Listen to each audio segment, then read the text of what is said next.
আমরা পুলিশ বললো যে আমরা আর কোনো হামলা করব না, এই পর্যন্তই শেষ। 5:45 আমরা যখন চলে আসি তখন নির্মম ভাবে হত্যা করছে। ওখানে 165 জন আহত হয়েছে, তার ভিতরে 22 জন মারা গেছে রাতে। কিন্তু সবচেয়ে দুঃখের বিষয়, আমরা বড় বড় মিডিয়াগুলোতে দেখলাম কোনো মিডিয়াতে এটা কভারেজ করা হয় নাই। 2 জন 4 জন 5 জন এইভাবে বলা হয়েছে। এটা খুবই দুঃখজনক।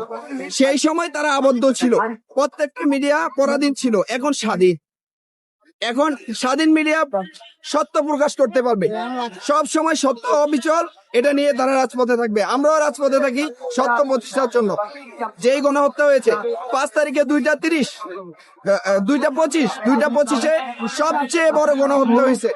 আমরা যখন থানাপুরে ঘেরাও দিয়েছি সেনাবাহিনীর মাধ্যমে, তার 10 মিনিট পরে সেনাবাহিনীর উপরে যুবলীগ ছাত্রলীগের সন্ত্রাসীরা আক্রমণ করে এবং সেনাবাহিনী বাধ্য হয় থানা ছেড়ে দিতে। থানার ভিতরে 45 জন লোককে মেরে ফেলা হয়েছে। আধা ঘন্টা পরে আমরা যাত্রাবাড়িতে সেনাবাহিনীর মাধ্যমে হত্যাকাণ্ডের আধা ঘন্টা পরে আবার গেছি। এক পাশে 10 জন লাশ উঠাইছি, আরেক পাশে 35 জন লাশ উঠাইছি। অসংখ্য লোক। আপনি যদি ওই ফুটেজ গুলো দেখেন, 2:50 থেকে 3টা পর্যন্ত ফুটেজ গুলো দেখেন, আপনি বুঝতে পারবেন কি পরিমাণ। একজন লাশ, তার উপরে আরেকজন, তার উপরে আরেকজন।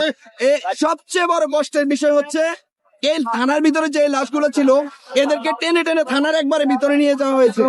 এর তীব্র নিন্দা এবং প্রতিবাদ এবং কারো উপরে চাপিয়ে দেওয়া দাসত্ব আমরা মেনে নেব না। আমরা এর জন্য এই প্রতিবাদ স্বরূপ এখানে দাঁড়িয়েছি।